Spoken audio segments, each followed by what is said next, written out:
when I was, I don't know, 10 or 11, quite young and vulnerable. I was, I had these classes, you know, as everybody else had it back in the day. I guess they're still relevant. That literature, you know, Russian literature, and we were assigned a lot of stories to read, poems to memorize. It was all kind of, as kids, we were just thrown into this fucking deep culture for no purpose. Like, I still don't get why, you know, school students have to read Dostoevsky's Crime and Punishment, because that's not your mentality at the age of whatever, from 13 to 16, even older than that, 20.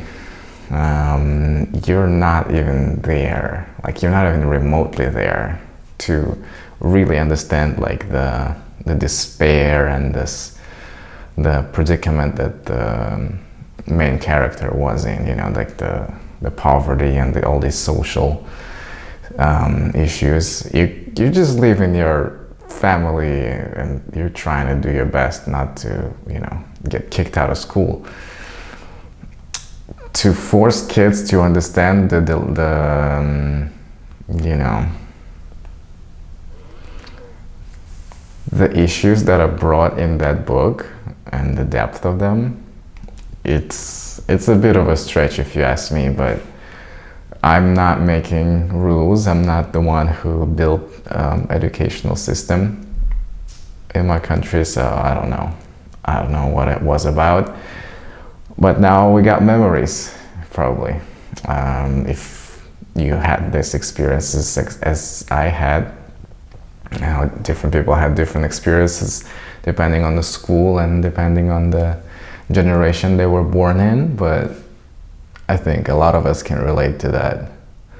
I was listening to on podcast the other day how they named like the newest generation, the kids today, being the one that are most disconnected culturally, because all their content and all their kind of culture is fragmented and kind of personalized based on the algorithms and, you know, all the content that's available. And when they were like out on a camping trip, and usually in the past what people would do is they would, you know, take out a guitar and start playing songs, and then everybody would sing along because they would know these songs. So there was like this cultural unity in the song and in the singing, and it was a union. It was a uniting kind of experience that made you feel like a part of something, made you feel whole. And today it seems like you go on a camping trip, well, according to the person who was talking about this situation, that you go on a camping trip and then you ask what kind of songs do people know, so they could play them, but, you know, one person would know that song and another person wouldn't know that song, and then everybody else would just be, they wouldn't be on the same page, so they wouldn't have this kind of chance to sing together and feel the unity in singing. Like this socially binding activity, like they miss out on. And I thought about it for a little bit. I was like, oh yeah, that's kind of interesting. It's not, I don't think it's a problem. I don't think because you cannot sing songs at the campfire then you're a dysfunctional generation. I think it's a jumping to conclusions kind of thing. But there's something to it. There's something to fragmentation of our experiences. And bringing this back to my original thought, I just wanted to point out that, yeah, there is this generational trauma or cultural trauma that we all have. And, well, trauma is a big word. Let's say an experience. Let's say, let's be less dramatic. And so we all had to go through these poems and these literary works and interact with them as responsibly as everybody could, you know. And of course, when they were assigning like 100 books for us to read during summer, there would be like 2 or 3 students who would actually read them. Most of them would not read, and there would be like a 10 or 20% amount of students who would just read them in brief so they could say something during the lesson. When I think about it, we had such a shitty educational background. Like, I mean, it's good in theory, like whatever they came up with, whatever the original idea was, to give students so much information, so much stuff and content, when obviously in reality it fell apart. We were still like making it seem like we were working when we were not really working, and we were just trying to get the grade and move on with our lives. And one of the stories that I was assigned, I remember as homework, was this story that's called Yushka, and I can't really translate that to English, but Yushka basically means, from what I know, I don't know what other definitions there are, but one word, one meaning of this word would be the water that remains after you eat all the pickled vegetables from the jar, you know, like if you eat pickles, whatever water is left there, that's called yushka, and it was usually used for different medicinal purposes. I don't know. It could be not even that. I'm not even sure what yushka is actually, now that I'm thinking about it, but I think it's some. When I hear that word, it gives me vibes of this kind of jelly-like, very sticky or liquidy feeling. You know, it's a substance that's kind of liquidy in nature, but it's also kind of thick. I don't know how to explain it, but you got what I'm saying. Anyway, there's this word, and that's the name of the story, of the short story, by a Russian author named Andrei Platonovich Platonov. And I don't think he was in any way famous. It's just that maybe he was, I don't know. It's just that when you're dealing with these cultural artifacts that were inherited by the system, and it's kind of, you know, forced upon you as a being in that cultural element and being a student in school, you don't have really the conception of how big or small that author is, or the significance or the impact that they have on society and on their time when they were writing or creating their work. And to me, yeah, that doesn't mean anything. So it's just the name of a person who wrote this story, and the story is named like this. So there is no hype around it, which is great. Because if you talk about something that I've mentioned already, like Crime and Punishment by Dostoevsky, now that's more of a like an influencer already, kind of more hyped up, cloud chasing kind of vibe around it, you know what I mean? Like everybody knows. And that's another interesting thing, right? That some works, even in that time, some works were more well known than others, or later on they became so. Whatever. The point is, there's the story, and the story is pretty sad. I don't know whether the author intended to make it as sad as it was, whether it was like a true story, kind of based on real life events, sort of inspired by that kind of story, or whether it was just you know, fictional exaggeration of what was really going on. But there are a lot of tropes, a lot of archetypes in that story, and I'm gonna just give you a brief rundown of what that story is about, and then I'm gonna get into like breaking down of what I think the significance or the symbolism of that story is. So basically it's a story about this old man, or as it's put in the story, it's a seemingly old man, like visually old, but maybe he's not really old, which is, I think it's an important detail. And it goes around him being in this like little town and kind of poor, and it's just like a day-to-day routine existence where he has a lot of like physical disabilities, and he's like struggling to get by, so he's working at this blacksmith as an assistant to a blacksmith at a shop, and he's like barely making it. And he's not only that he's barely making it, he's actually like not even all the income that he has, he doesn't really spend it, even though it's a very like a small amount. He doesn't spend it, he just keeps it somewhere, and then he doesn't buy new clothes. He just always on a budget, and he tries to economize every aspect of his life.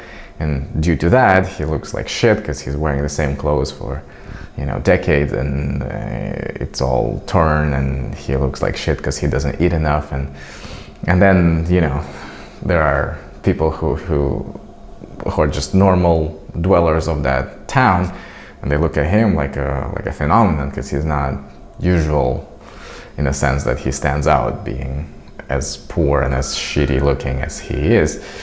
And then some people would pity him, but there would be these kids who just don't give a fuck and would like start teasing him, throw dirt and rocks at him just to get a reaction. But they would never get a reaction because he was kind of just quiet and obedient and just moving on his way kind of person. And like as I was reading this story, it would just break my heart, because they would be like, oh, why are these kids doing that? Now in retrospect, I'm more like I've reread it, and upon my second reading of the story in this age, I have realized, oh, what an interesting psychological nugget that the author put, that the kids would do that. The kids would trigger you onto the reaction just to get the reaction. It wasn't so much as to they were teasing him and playing with him to get something. There is no like purpose. There's no purposefulness to children's acts, and that's an interesting fact. And so if you think about it, all they're doing is just testing you and getting the reaction from you. That's a nice insight into, I'm shaking the camera. It's a nice insight into children's psychology.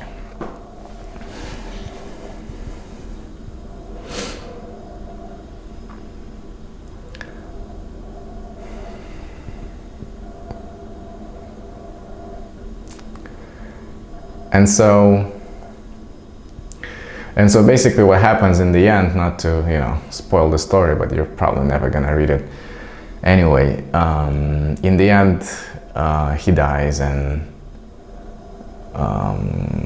everybody's like, oh well, that one weirdo is dead and gone, so let's move on with our life. But then one day there's this young woman who's like well educated and nicely dressed that comes in the town, and she's looking for this man, and everybody's like, who, what man? And she's like, oh, he's I don't know if he was her father or a father figure or somebody. Yeah, I think it was like somebody who adopted her and took care of her, just to wrench that shit into you, like to show how much of a good morally he is. So she comes along, and then everybody's like shocked, and then everybody realizes that he spent all his life just providing for this little girl. I mean, a young girl at that point, but he was basically at the expense of his own comfort and his own life and well-being. He just, outsourced all that stuff and let all these, all his money, all his resources go to her. And so it gives you this horrible feeling that you when you read it, and then you feel like he was mistreated so much, but he was like at the core, he was doing a good thing, and he was just trying to be the good in the world, whereas the environment around him was just unbelievably horrible, and he was still maintaining this like inner light, you can say. And I remember that my mom would test, like, to check if I had read what was assigned to me as my homework, and she would check me in the evening. And I was, at that time, I remember I was washing dishes after dinner, and she was like, "All right, so have you done your homework?" And I said, "Yeah, I read this crazy story." And she was like, "All right, what's that story about?" And I started telling her. I might have been the one who actually engaged in it. I could have just said, "Yeah, I did it and that's all," but I was like, I want to share this.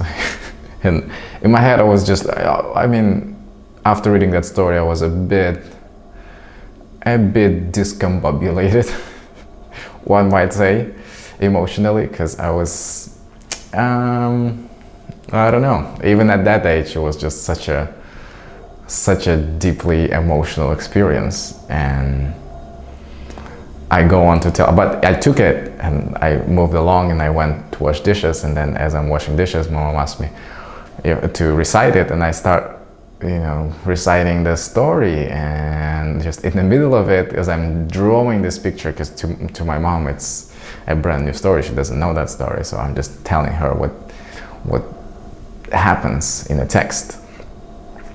And as I'm telling the story, I started breaking down into tears, because I realized how horrible it is, and I just want to,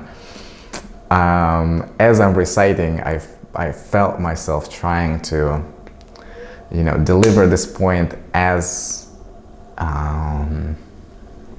intensely as possible, and that I want to, I want her to feel the way it's supposed to feel when you read that story, because I was feeling horrible, and I want to, get that message across. And while I'm doing that, I'm also like starting to get worked up and get emotional, and so I'm like literally just telling her and start crying, and I'm trying to hold the tears because I want to still continue with the story. And she gets sad because she sees me like crying, and the story is sad, and she starts pitying me, and it just turned into a horrible fucking pity party. And looking back, I'm kind of cringing looking at that situation, but it's probably sweet at the moment. I mean, if you detach yourself from that shit.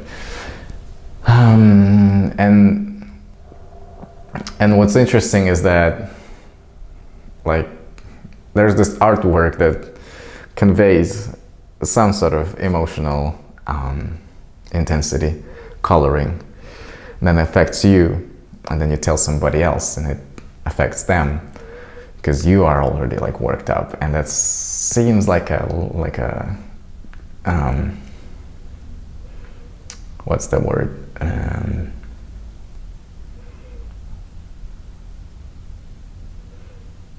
Yeah, because emotions, they are, I forgot the word. What's the word? Заразный? Come on, bruv. Come on, bruv. Break the brain. Break the brain. Contagious. Jesus Christ, man. How long would it take you to remember this shit? Okay. So, emotions are contagious. And it's funny how an artwork can summon emotion and then it would live on by proxy, going from one person to another and being contagious at that. So back to analyzing the story. I really hate that story. I really, like, it's just horrible. I feel like it's just unbelievably horrible. It's an unfair story. It's propaganda. It should be not only not taught in schools, but literally just erased from history, because this is some fucking emotional manipulation type of bullshit, and I don't want to deal with that at any age or, you know, state of mind. So what this archetype is, and I found that a lot in our culture, I found it a lot in my mom and in my surroundings. There is this archetype, there is this tendency for people to help or to provide help at their own expense. It's that thing that triggers me a lot, the people who are not in the best conditions in their life, or willing to improve conditions of others. I never understood that. I still don't understand that. I get the sentiment, I get the spirit behind it. I still feel like this is something that you shouldn't be doing, because you're not really helping. You're just, you know, reducing your you're just spreading the poverty back to the level where it is, instead of concentrating it in one place. That sounds horrible. I don't want to say that shit. All right. So this emotional manipulation and emotional damage that I took has probably dented my perception of the world, and I definitely fell into this trap of doing whatever was being done, and doing this thing where, for moral superiority, for some sort of ethical and spiritual advantage, you would sacrifice yourself and your comfort, and thus gain that ethereal spiritual points, whatever, I don't know. And that's crazy, because I consciously remember me doing that, and I saw people doing that, and it's kind of a common thing, I would say. And there's something that is very manipulative. There's something that's detrimental. It's just not good for your psyche. It's not good for character development. You should not be someone who it's not good. That's the point. What I like about Ayn Rand is that she's going against that, and she's saying, like, you're at the core and you're the most responsible for your own happiness. Like, there's nobody else out there who's gonna do it for you. So you are the one, you know, at the steering wheel of your ship. So, you know, get on whatever you're doing and do the best you can. And I guess this goes into the ideology and the little contrast between socialism and capitalism and all that stuff, but we're not gonna get into that. I'm just of school of thought that this type of mentality and this type of behavior definitely brings toxicity into life of a person who's projecting this behavior or type of thinking and the environment around them. I honestly think we would be better off if everybody minded their own business and did what they can to improve their condition, as opposed to worrying about whatever's going on around them and trying to help out what's clearly a lost cause. And I'm not saying that you shouldn't help at all. I'm not saying that you should just ignore all poverty and all the struggle in the world and just acquire all the wealth as you can and not share it. I'm not saying that. All I'm saying is that take care of you first, like on an airplane commercial. Or it's not commercial, what is it? You put a mask on yourself first, then on your child, because fuck that child. You know what I mean? Because if you don't put the mask on yourself, you won't be able to help your child. So make that little calculation and do that. So, but our reflex would be like help our, save our kid, save the victim, protect the weak ones and so on. So we are brought into the culture where this is our reflex, whereas we should also be realistic and be the ones who are most efficient in their giving, in their saving, in their charity and all that kind of stuff. So I feel like there's much to be said about charity in general and lending a helping hand when you can. But then again, when you think about all the problems and people who can help solve these problems and who can contribute to the well-being of others, not at their own expense and not sacrificing their well-being, that becomes a bit of a dilemma, because there is no clear answer to what constitutes your well-being, like your comfort and your prosperous existence in this world. It doesn't exactly, it's not evident. And when you ask somebody how much money is enough for a person to be well off and from that point to be able to help others, there is no consensus, there is no number that you can put on it. So we'll never know. All I know is that the mentality of helping somebody else at your own expense, that's a road paved nowhere. And that you should take care of yourself first. You don't gain any moral points or spiritual points, because I guess you haven't saved life.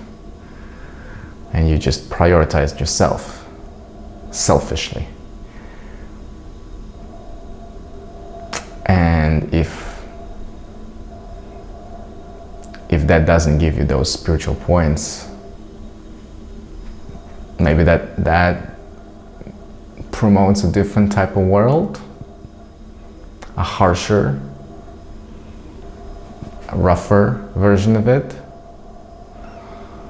But then what else is there? Doing this stuff? Doing killing yourself just to save somebody else? It's so heroic, isn't it? It's so dramatic and so full of this emotion of oh wow. He really saved her.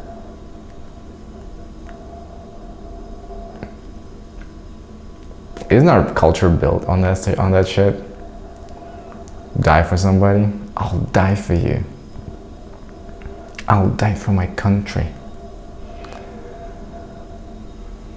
Are you gonna not pretend that there are people making billions and living on yachts and mansions and Are those people the ones that are... All right. You know what I mean.